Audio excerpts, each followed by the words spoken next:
Jangankan harta kami, jangankan anak kami, jangankan suami kami, jangankan rumah kami, jangankan jabatan kami. Inna lillah, diri kami ini pun milik Allah, bukan punya kami.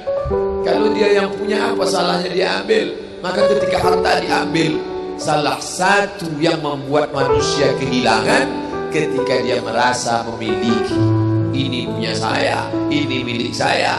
Kalau orang sudah terlampau memiliki, maka ketika hilang muncul kekecewaan. Maka jangan pernah merasa memiliki hak mutlak. Ini rumah punya siapa?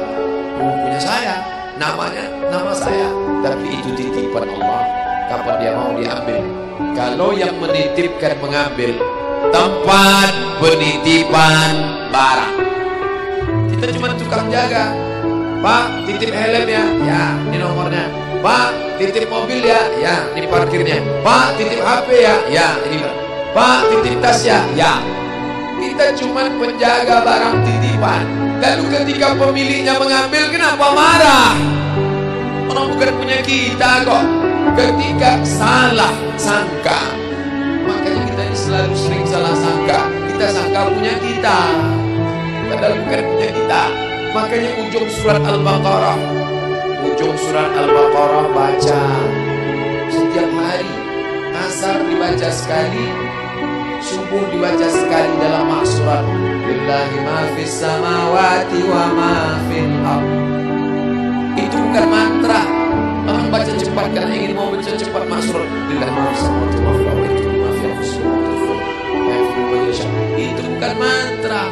Kita sedang diingatkan pagi sekali, sore sekali. Lillahi ma fis samawati wa ma fil ardh. Apa yang di langit, apa yang di bumi, lillah, bukan punya kamu. Kenapa? Kalau sampai kita katakan punya kita, lalu ketika dia hilang, kita stres, kita depresi. Orang yang kehilangan anak, dia tidak sedih. Kenapa? Karena itu pergi duluan, nanti dia akan menyusul belakang. Suami kehilangan istri, dia tak sedih. Kenapa? Karena sudah dibawanya ganti yang baru, Pak Ustaz. Bukan. Dia tak sedih, kenapa? Karena dia tahu nanti saya akan berjumpa dengan dia di tempat yang lebih kekal abadi. Sekarang kalau saya hidup sama-sama dia, dia tua, dia keriput, dia sakit, dia mati. Nanti saya berjumpa lagi dengan dia. Di mana? Di tempat kekal abadi yang tak pernah sakit, tak pernah mati.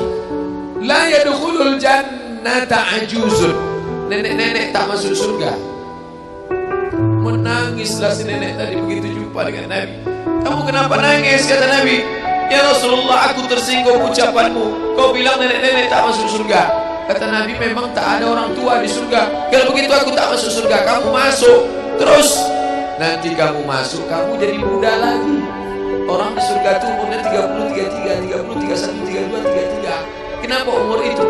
Kalau nenek-nenek masuk surga, di dalam surga banyak kenikmatan. Sedang di surga, di dunia dia tak bisa. Pergi hari raya ke rumah orang, makanannya kacang tauhid. Umur 70 mau makan apa? Makanya orang masuk surga itu umur 30, 31, 32, 33. Kenapa? Itulah usia yang bisa menikmati. Oh, jadi maknanya bukan orang tua tak masuk surga. Jadi ketika orang melihat pasangan saya mendahului saya, karena Allah lebih sayang, dia pergi ke tempat yang lebih sayang daripada kita. Orang menangis tak berhenti, dia menganggap dia pergi, oh dimakan cacing tanah dia. Padahal dia sudah pergi ke tempat yang lebih sayang daripada kita. Kita sayang, tapi sayang kita temporer. Ibu sayang pada anaknya, berapa jam dia bisa sayang? Pergi dia bekerja, dia tinggalkan. Pulang dia bekerja, dia tidur, dia lupa. Berapa banyak anak-anak masuk ke tempat air panas gara-gara orang tua lupa menjaga, teledor. Berapa banyak anak yang jatuh cacat, orang tua yang katanya sayang, tapi sayangnya itu terbatas. Dia sudah pergi ke tempat yang lebih sayang. Siapa dia? Bismillahirrahmanirrahim. Dengan nama Allah yang Maha Pengasih dan Maha Penyayang. Maka ketika ujian itu datang, ayat ini hilang. Saat ujian itu datang, ayat yang dikaji malam ini, hadis yang dikaji malam ini hilang, terbang, melayang, tak berkesan. Ada orang lain yang mengingatkan. Tadi pagi saya takziah. wajah sahabat saya ini ustaz, tapi tadi wajahnya lusuh. Turun, nampak dia sedang bersusah hati, maknya meninggal dunia.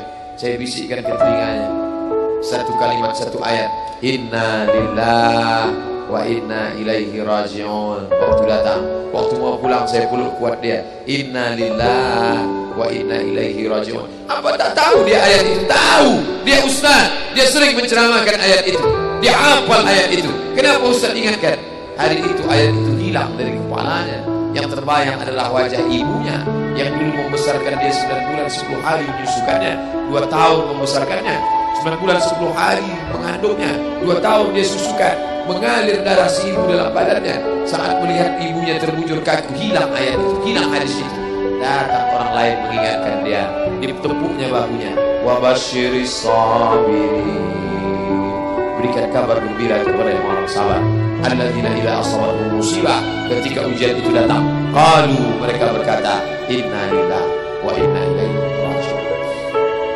Tapi tak semuanya tahan, tak semuanya kuat. Ketika ujian itu datang, as-sadmatul ula, innamas sabru fi sadmatil ula, pukulan. Ketika pukulan itu datang, bergoncang. Berapa banyak orang bercerita, Pak Ustaz, ketika sampai berita itu rasanya lunak tanah ini dipijak, Pak Ustaz, bergoyang dunia ini, Pak Ustaz. Pukulan yang sangat kuat. Dan tak jarang ketika pukulan itu datang bertubi-tubi, akhirnya dia mulai senyum. Selama ini nengok orang lewat sini, lama-lama nengok oplet lewat sini. Apa yang dimuliakan Allah Subhanahu wa Ta'ala? Apa maknanya? Tidak ada tempat bersandar yang paling kuat kecuali dia. Bersandar di sebatang pohon, pohon akan laku. Bersandar kepada orang, orang akan mati. Bersandar kepada dia, hayyun la yamut, dia yang hidup tidak akan mati itu selama. Ya hayyu ya qayyum ya bani as-samawati wal ard ya zal jalali wal ikram ya fa'ilun lima yurid ya man aghada amran innama amruhu idza arada syai'an ay yaqula lahu kun. Maka berserahlah kepada dia. Makanya selesai sholat tadi kita diajak imam berserah kepada dia. La ilaha illallah wahdahu la syarika lah, lahul mulku wa lahul hamdu yuhyi wa yumiit. 4 inilah yang membuat orang kuat. Lahul mulku, kalau kekuasaanmu hilang,